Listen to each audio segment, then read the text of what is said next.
Hey everyone, I'm Trevor, and today we're at Disneyland to answer your planning questions. I recently posted a YouTube community post asking you what questions you had, and today we're going to walk around the park, show you the park, and answer those questions. So let's get going. It is a fairly crowded weekend here today. Today is Sunday, October 15th at about 11:45 in the morning. It'll probably be close to 1 o'clock or later by the time we finish this video, because like I said, we're going to walk around the entire park. And I'm just going to go through the list of questions that you guys submitted, and we're going to answer them right here on screen as we walk around. The first one, and I can't really say the names for each of these because the usernames doesn't show very well on the camera, but I'll post the comment here at the bottom. You can take a look at that, and then I'll summarize it because I can't look at them at the same time. Anyway, the first question is whether or not table service restaurants are worth it for first-time visitors. And I think that is largely going to depend on how much time you have when you come. If your first-time visit is 1 or 2 days, I think you're going to want to maximize your time in the park. Honestly, the quick service food tastes just fantastic anyway. And but if you are going to be here for 5 days, you can definitely then consider a table service restaurant. A table service sit-down meal is going to take up about an hour of your time.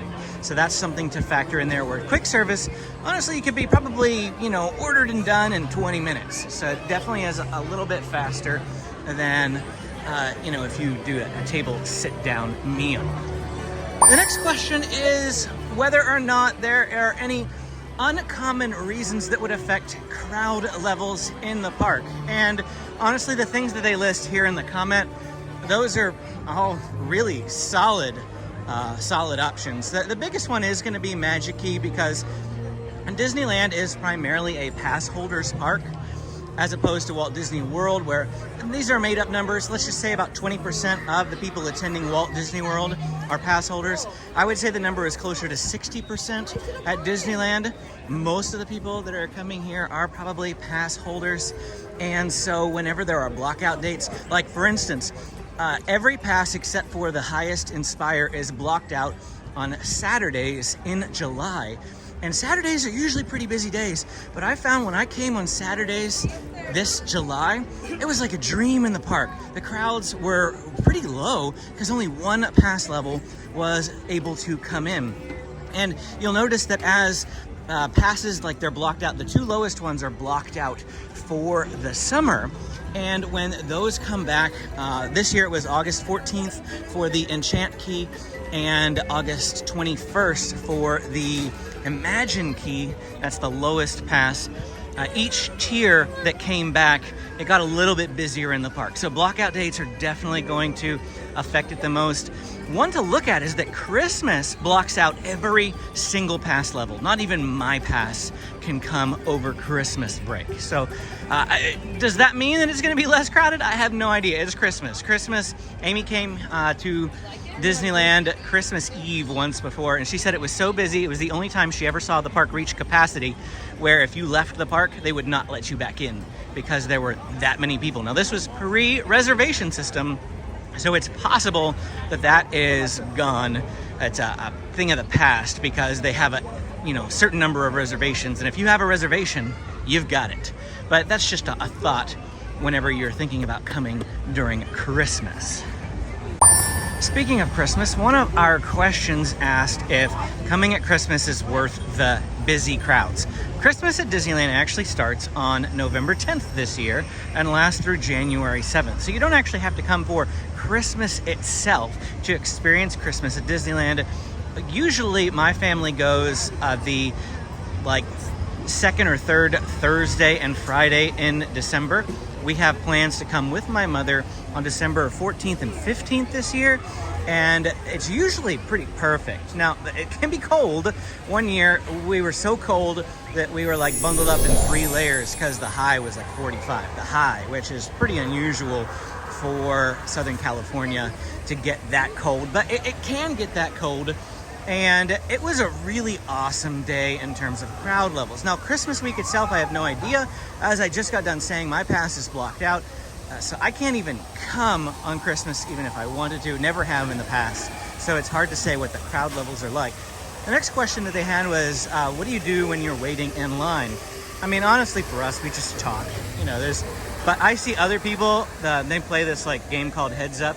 It's like a Disney edition or something. And then the Disney Play app interacts with certain rides. Like if you go to Space Mountain, the Disney Play has a like Space Mountain game that you can play on the app, and things like that are tailored towards, you know, whatever ride you're at. So that's something to look into if you are like desperately needing something to do in the lines. But honestly, we don't have much of an issue just, you know, waiting and chatting. Yeah. And then their third question was, when is the best time to take breaks? I think that the best time to take a break is around 1 to 3 in the afternoon. During the summer, it is the hottest part of the day. Any day of the year, it's the busiest time of the day in the park. So I highly recommend showing up at rope drop. And there was another question on here somewhere. I saw someone asked, what is rope drop and how do I do it? Rope drop just refers to whenever they let everybody into the park. So the park opens at 8, but they really let you in at 7:30, and there are ropes blocking you from entering the rest of the park. At 8 o'clock, those ropes drop. That's why we call it rope drop, because the ropes drop. And then you can go to an attraction right away. And the reason why that's important is because if nobody is in the park, the lines are going to be the shortest, especially if you're at the front of the rope drop line, because there's nobody in front of you. So you get to ride the ride first, if you will. So I recommend rope dropping, showing up at park opening, and then going back to your hotel for a break in the middle of the afternoon, roughly around maybe 1 to 3, 1 to 4. Let your kids rest, especially if you have kids. If you have kids, an afternoon break is essential. If you don't have kids, it's still recommended. Just get out of the heat, go rest a bit. You don't actually have to take a nap, if you will, but just, get some rest and relaxation into the air conditioning of your hotel room and get off the feet for a little bit. Then come back into the park around 4, 5 o'clock, just in time for dinner, and then stay till park close. Now, Disneyland often closes at midnight, so you still have another 8 hours, even if you come back at 4 o'clock. So I think the afternoon break is quite essential to enjoying your time here at Disneyland. We're gonna go this way and walk up towards Toontown. The next question, somebody asked me to explain the after hours events. There's one going on right now. It's called Oogie Boogie Bash, and it takes place every Sunday, Tuesday, and Thursday from September through the end of October. And you have to buy tickets in June for that. That one's pretty consistent. Every single year they do Oogie Boogie Bash, and the tickets open up in June and they sell out almost immediately. I would say within a day, they're gone. You have to be able to get them right away. And what happens in an after hours event is that it's an extra ticketed cost. So Oogie Boogie is maybe an extra $135 a person.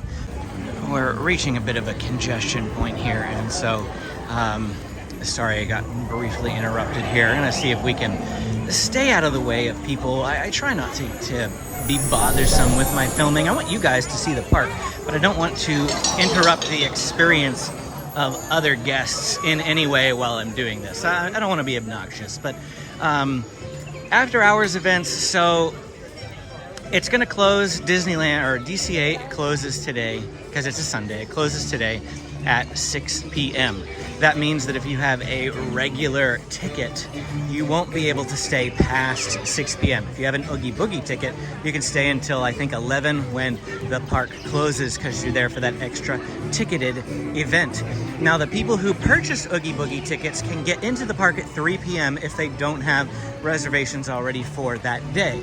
So there is what they call a mix-in from 3 to 6, where both one-day ticket holders and Oogie Boogie Bash ticket holders overlap.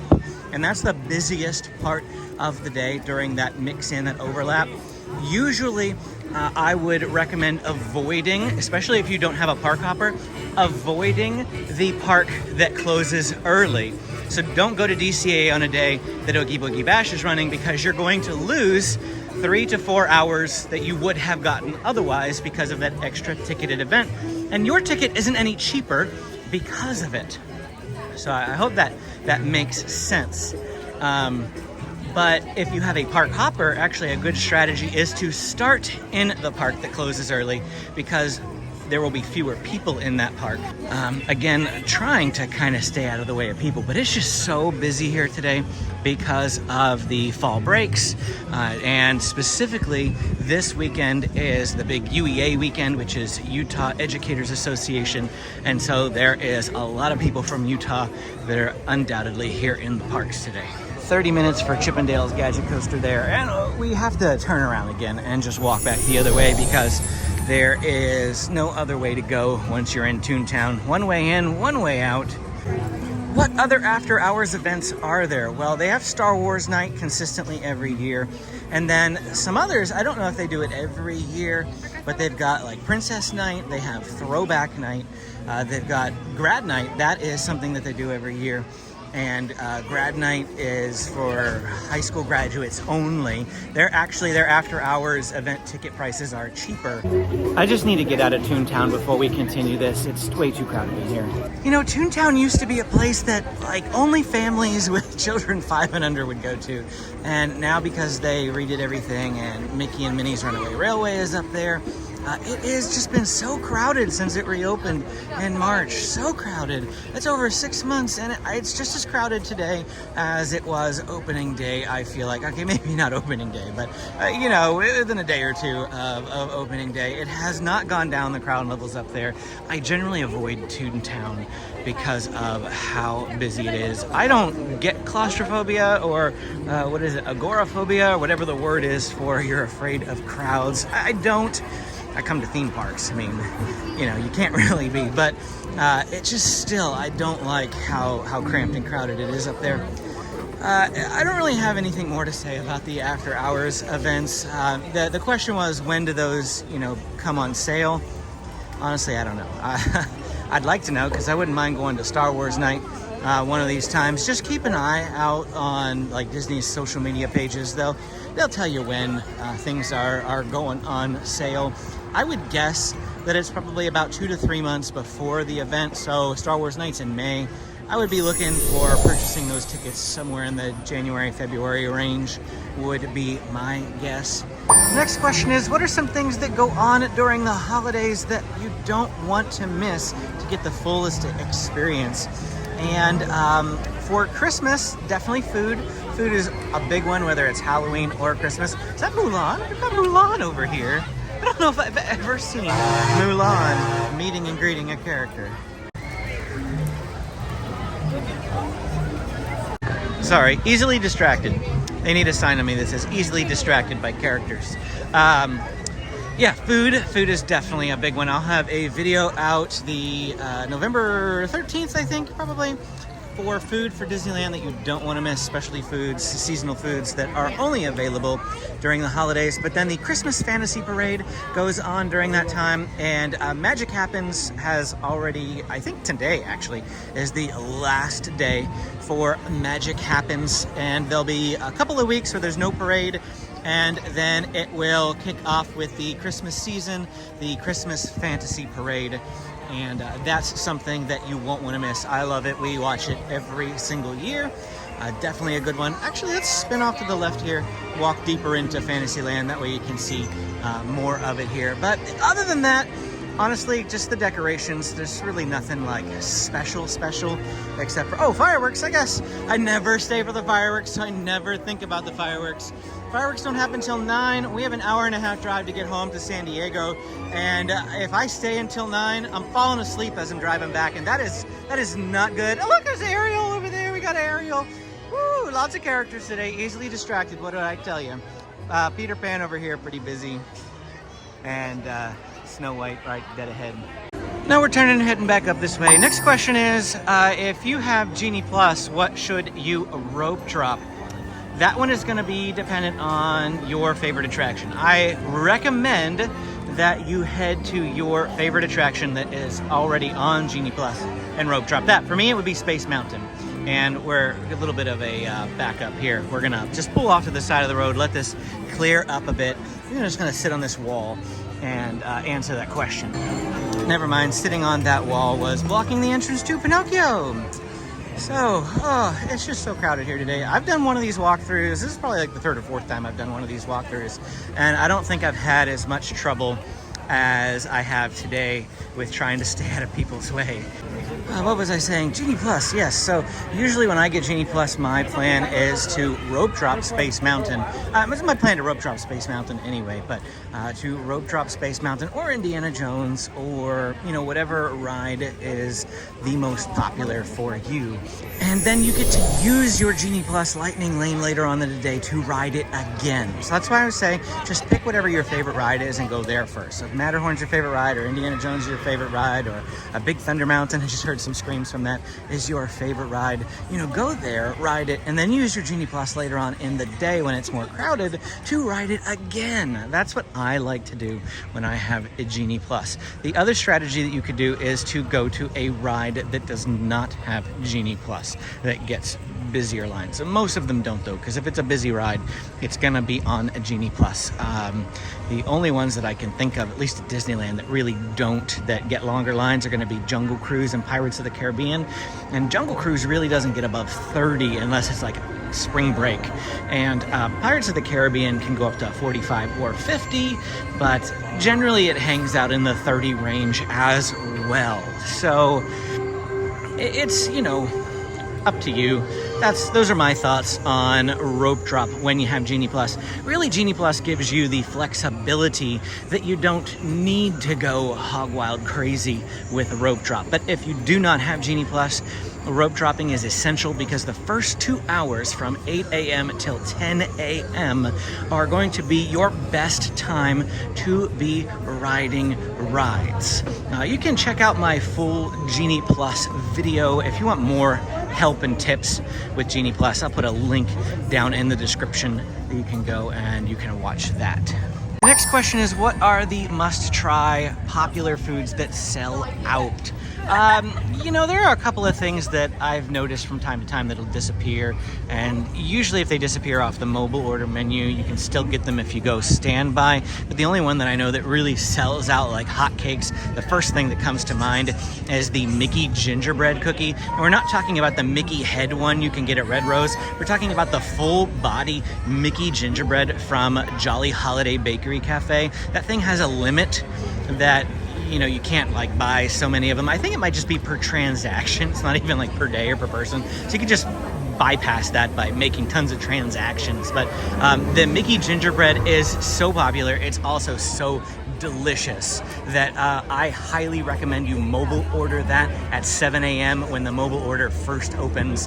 That's just how popular it can be. And definitely recommend trying it if you never have especially if you love gingerbread. You're gonna love it. It's soft, it's not like a crunchy, hard gingerbread, and it's so good. Next question, if you have a park hopper and you are starting at DCA, what should be the plan of attack when you get over to Disneyland? Well, you can park hop at 11 a.m. I mentioned that a little bit earlier, and that's the earliest that you can park hop. You can go over right then if you want to. I probably would recommend, if your whole idea is to go to Disneyland and you couldn't get a reservation for Disneyland, that's why you got stuck with DCA, hop as soon as you can. Otherwise, you might be better off just, enjoying DCA until you're done with DCA and then hopping over to Disneyland when you can. Really, after hopping time, Disneyland is going to be more crowded, and so I always just tell people to chase the low wait times.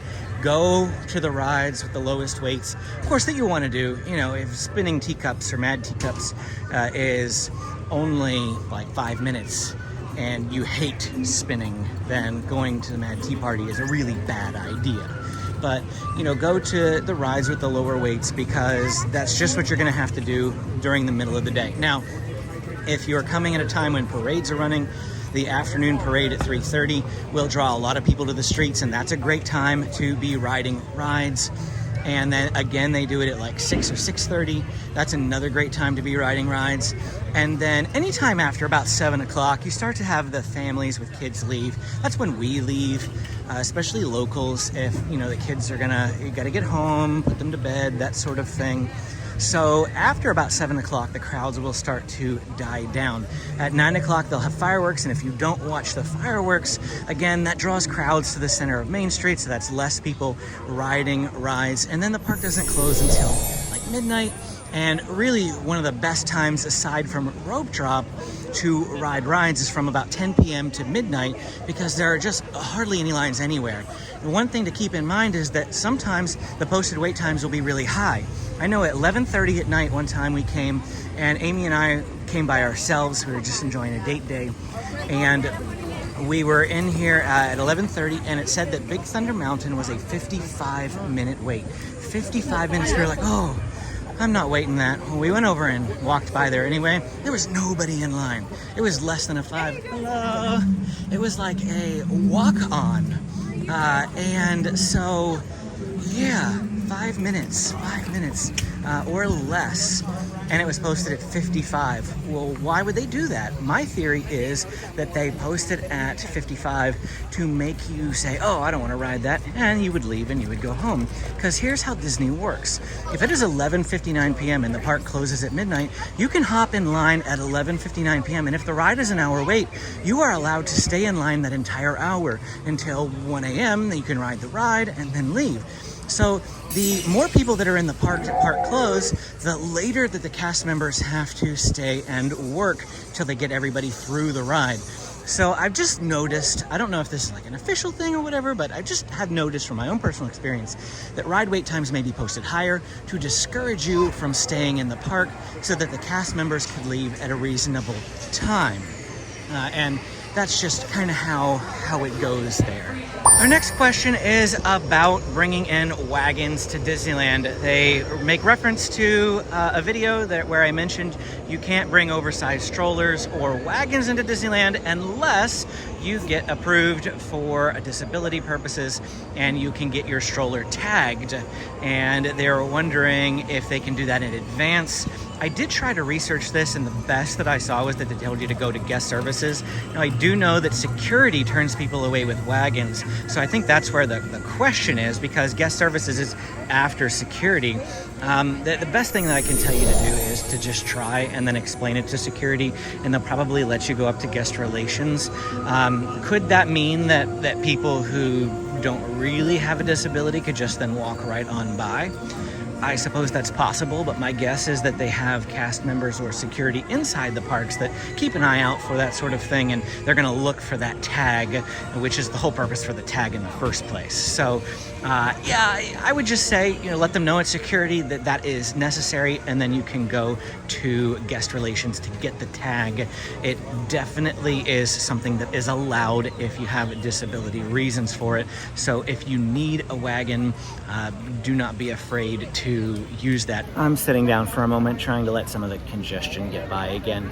Another thing that you could do is chat with Disney on the Disneyland app. If you open up the Disneyland app and then you go to the far right hand option at the bottom, and then at the very bottom of that section there's the chat with us. Click that and then message Disney. They won't get back with you within the next 5 minutes, but it's the type of thing where you can leave a message, close the app, and walk away, and then tomorrow you might find that you have a response. So if you've got a couple of days, couple of weeks, months that you're planning this, just go ahead and drop them a chat for what to do, what's the best process on how to get approved for a wagon. You definitely can. Don't worry about that. And just have to speak to somebody about it. The next person says that they usually go in November, but because of school breaks this year, they only had the option between October and January. Is it still worth it to go in January, even though there will be less things going on? I think absolutely. Honestly, January and February are some of my favorite times to come to Disneyland, just because there's less going on. It means there's less crowds in general around the park. It's a little bit colder, so the colder weather also shies people away. It's definitely not going to be as crowded as it is today. I can tell you that for absolute certain. And so thank you. I think it is absolutely worth it to come at that time of year. If you can wait till like towards the end of January, they've got Lunar New Year Festival going on, and so there's some special food that you can get with that. And the only downside is that It's a Small World and Haunted Mansion are definitely going to be closed as they are switched back over to their regular versions. And I don't even know if Haunted Mansion will be reopening this year, because they're going to be planning that queue extension renovation, and they might just close the ride. They might also keep it open. I don't think we have a whole lot of information about that just yet. But honestly, I love coming in January and February, right before spring break hits in the middle of March. And then really once spring break hits, it gets a lot busier through to like maybe July. And then August is another perfect month. I love coming in August. September, even though September is the start of the Halloween season, September is way better than October. So my best months, January, February, August, and September are my favorite months to come to Disneyland. Also December, but before Christmas. The first 2 weeks of December are also really, really solid times to come and visit. We're actually going to go this way to avoid Haunted Mansion and Pirates of the Caribbean area. I know you probably want to see that area more than you want to see down here, but the crowds are a lot lower down in this little walkway that goes by Harbor Galley here and the Rivers of America. The next question is that early entry is soon going to be moving from both parks to only one park on a particular day, and they'll rotate what day early entry happens on. And the question is, should they start, if they don't have early entry, should they start at the early entry park, or should they start at the park with standard hours? Before we answer that question, let's talk about early entry to begin with. So early entry is at 7:30 instead of 8. Get an extra half an hour in the park, and it is only for Disney on-site hotel guests. That's the Disneyland Hotel, Grand Californian Hotel, and the Paradise Pier, soon-to-be Pixar Place Hotel. Those three hotels are the only hotels that offer early entry. If you are not staying there, you do not get early entry. And so let's say, hypothetically, Disneyland opens at 7:30, but DCA opens at 8. What should you do if you do not have early entry? Generally, what I would think, the way I would think about it is, if somebody only has one park per day in their ticket, they do not have a park hopper, and they're an on-site guest, they are going to be going to the park with early entry in order to get that extra half an hour to get that perk. You know, it's one of the perks of staying on site. You want to take advantage of that perk. That means that that park will be busier, so it's generally advised to go to the park that does not have early entry. Pirates of the Caribbean over here are posted at a 35-minute wait. Usually this is a high congestion point right here, and so it's going to be hard to walk and talk, but we're going to try to get across and stay out of people's way. Let's just hug this left-hand side of the road. There's a little path over here that is more out of the way. But as far as early entry goes, the one thing to consider is that, like at Walt Disney World, there are far more people using early entry because there are far more on-site hotel guests than there are here at Disneyland. So it may not actually affect the crowds all that much. The one thing to consider, though, while we're just staring at the sailing ship Columbia, is that when there are early entry guests in the park already, a ride like Peter Pan is already going to have a 20-minute wait before you even get past the rope.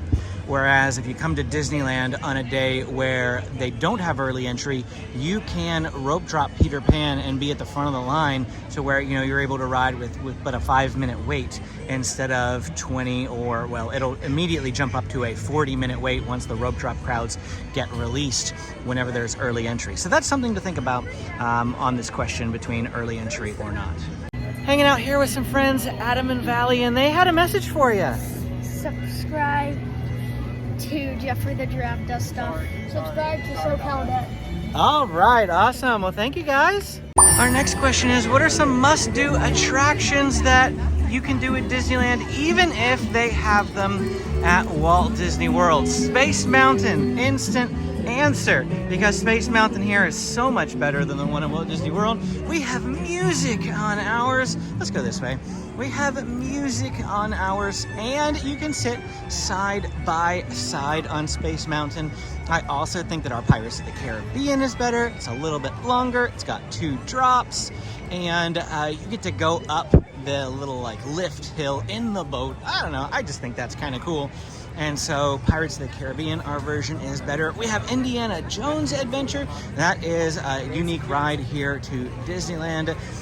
Big Thunder Mountain Railroad straight ahead, actually not any different than Walt Disney World, except for that it is a mirror image. It is exactly a mirror image, except the only difference is that in the mine shaft, we actually have explosives and lights and smoke that goes off, and that does not happen at Walt Disney World. We're actually gonna turn around here and go back this way because we've already been through Fantasyland already.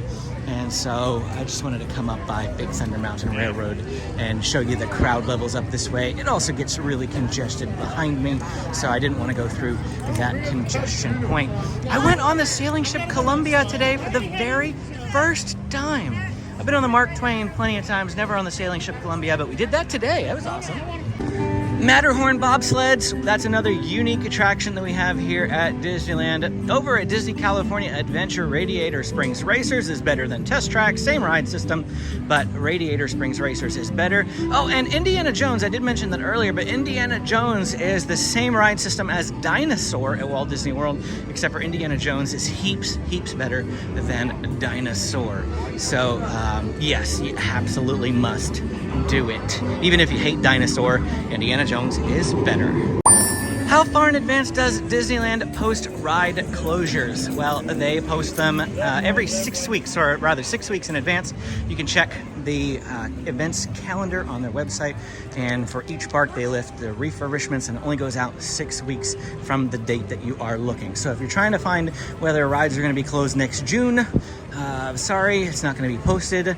There are a couple of ones that you can always anticipate, like It's a Small World and Haunted Mansion when they close for their holiday overlays, but otherwise, oh, hello! Otherwise, the only way to know if rides are going to be closed are looking at that refurbishment calendar at the 6 week mark. And I put out a video at the beginning of every single month. I've started doing that. I've only done it maybe 3 or 4 times now, but I'm gonna keep doing it for you guys. At the beginning of every month, we're gonna go through and do a construction update and tell you what's gonna be closed, rides, restaurants, events, parades, fireworks, everything like that. If something's gonna be closed or reopening during that particular month, the very beginning of the month, we'll cover that information so that you can be planning ahead. And as we are coming here, we're filming this video the same time we're filming a lot of other videos in the park. And one of those is our Adventureland video. Finally here at almost 1 o'clock, Indiana Jones is reopened. It's an hour wait though. But we finished that Adventureland video. We didn't get to ride it, unfortunately. Oh well, it happens. Now we have to zip back around again because we kind of already walked through the other way. But Adventureland's another land that gets kind of crowded, kind of busy. Lots of people here today. This video is winding down. I answered as many questions as I could. We did not answer every single question that could be answered from the people that left comments. And just be on the lookout for another tip video that I'm going to be putting together here today that'll come out later on in this week, probably on Friday. I like to put out tips videos on Friday if I have a tips video to put out. And that's going to be like our top 15 tips for first timers. So if I didn't cover something here in this video, hopefully I will cover the rest of the questions in that video. There may be some overlap because of some of the questions here, but for the most part, that'll be a unique video with a whole lot more information, especially for people that are here for their very first time. In fact, while we were on this walkthrough, I just met some folks who said they were from the East Coast, and they said that it's their first time. They'd gone to Walt Disney World like 50 some times, but their first visit to Disneyland, and it's so different, and that the content here on the channel was so very, very helpful to them. And I love to hear that because that's what I'm doing this for.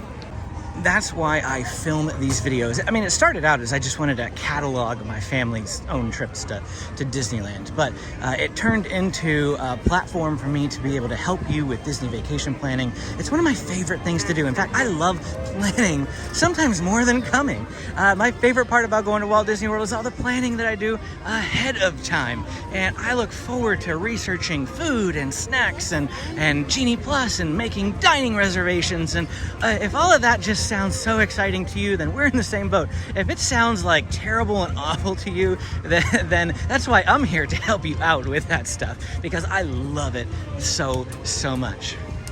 And that's it. There you have it. Walking around all of Disneyland today in October, Sunday, October 15th. Hope you enjoyed this video. Hit the like and subscribe.